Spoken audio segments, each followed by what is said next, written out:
The development of scientific farming and the increasing commercial use of nitric acid threaten the speedy consumption of the Earth's store of nitrates. When it is remembered that the world's food supply depends in the long run on the presence of nitrates in the soil, a practical method of producing nitric acid in sufficient quantities to repair the drain of constant cultivation becomes a matter of prime necessity.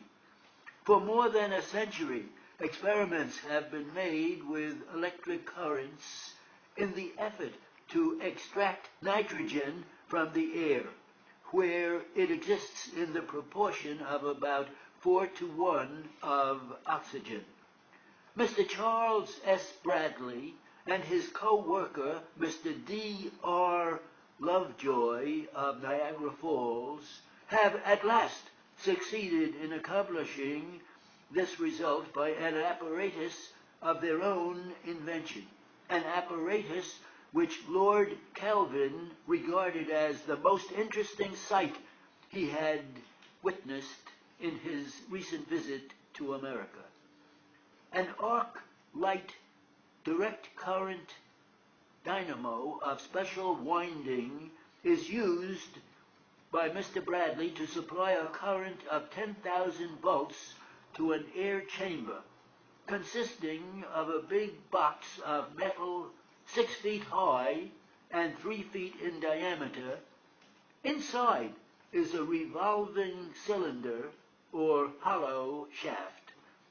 The box has openings to admit the air and circulate it, and around its walls are rows of fixed electrical contacts for arcing points arranged in 6 rows of 23 each.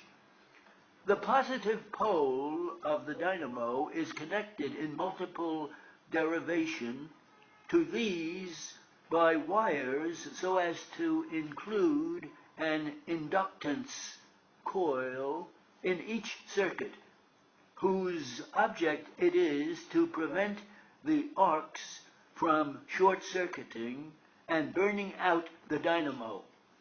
The negative pole is connected with the revolving number inside the chamber, said cylinder having contact projections or wire fingers corresponding to the contacts on the shell of the box, so that as it spins around, the currents from the 10,000 volt dynamo arcs cross in the air between the stationary contact points and the revolving ones.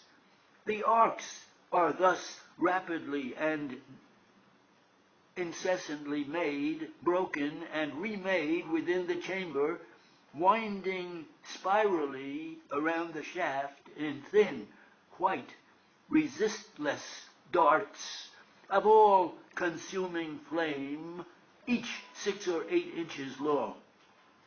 The air that passes through the chamber is decomposed by the intense heat and yields 2.5% of oxides of nitrogen. It is led through the pipes to an absorption tower, where the process is completed and nitric acid is produced. If the gases are brought in contact with caustic potash, they produce saltpeter. If the base is caustic soda, they yield nitrate of soda. With the aid of nitrate of soda, land that produced but 12 bushels of wheat to the acre has been made to produce over 36 bushels, and the yield of hay has been increased from $15.30 to $28.80 per acre. Thus, the power of doubling or tripling the world's food product is contained in this discovery, and the fear economists have entertained that the exhaustion of the nitrate beds would mean the ultimate starvation of humanity seems destined never to be realized.